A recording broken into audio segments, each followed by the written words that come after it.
Баршаңызға сәлем. Бүгін сіздермен өте оңай әрі жұп-жұмсақ болып шығатын печеньенің рецебімен бөлісетін боламын. Видеоны соңына дейін қарап менімен бірге болыңыздар. Өте оңай әрі үйдегі бар заттармен ғана жасалады. Ең алдымен ұнымыздың үстіне сары майымызды салып, жақсылап крошка етіп араластырып аламыз. Біздің сары май міндетті түрде температурасында болуы қажет. Одан соң үстіне 1 шай қасық разрыхлитель, яғни қамыр қопсытқыш, одан соң ванилин, яғни жарты шай қасық ванилин салып, үстіне қантымызды салып, осылай жақсылап араластырып аламыз. Біздің ұнымызбен араласқан сары май, қантымыздың барлығы осындай крошка болуы қажет. Одан соң үстіне қаймақты саламыз. Қаймақтың пайызы маңызды емес, кез келген пайыздағы қаймақ сала берсеңіздер болады. Одан соң үстіне бір жұмыртқамызды салып, жақсылап араластырамыз. Бізде жұп-жұмсақ, қолға жабыспайтын қамыр болуы қажет.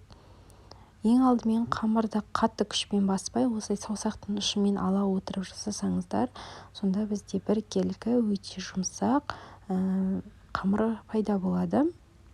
Енді осы дайын қамырымызды тоңазытқышқа салып қоятын боламыз. Салфанға немесе пищевой пленкаға орап, тоңазытқышқа салып қоямыз. Біздің қамырымыз тоңазытқышта болған уақытта салмасын дайындаймыз. Салмасына 2 немесе 3 дана алмамызды осылай кубиктап турап аламыз.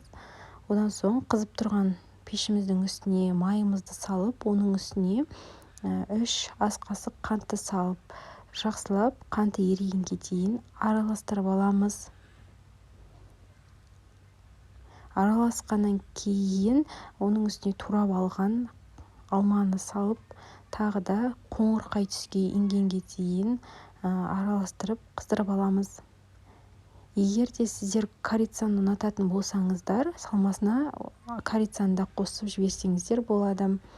Неке біздің қамырымыз дайын болды. Осы дайын қамырды енді 4 бөлікке бөліп аламыз.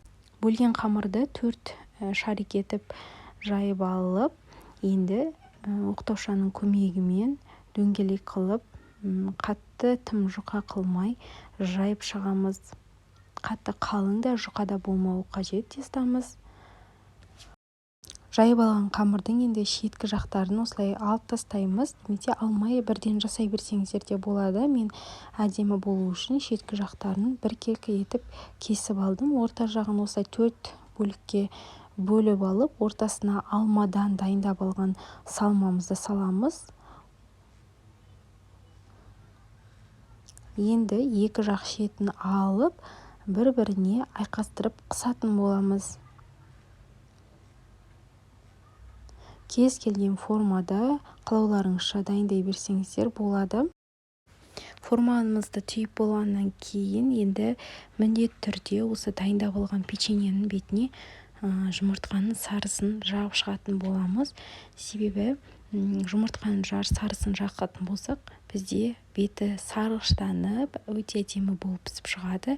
Егер де бетіне жұмыртқаның сарысын жақпай, дәл осылай пісіретін болсақ, беті қызарып, әдемі көріністе болмай қалатын болады.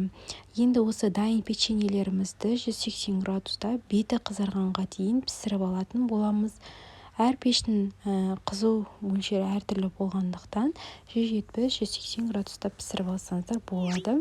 Неке осымен біздің печеньеміз дайын болды. Суығаннан кейін бетіне әдемілік үшін қант ұнтағын сеуіп әсемдесеңіздер болады. Егер салмасына алма болмаса, үйде бар сгущенканы ортасына жағып, шет жақтарын жақсылап қыстырсаңыздар, осындай сіздерде жұмсақ печенье дайын болады. Некеме ортасына шоколадный сгущенка қосқан болатынмын.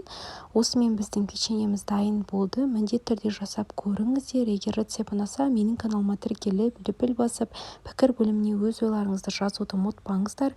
Жоғарыдағы Instagram парақшама да тіркеліп отыруды ұмытпаңыздар. Астарыңыз дәмді болсын.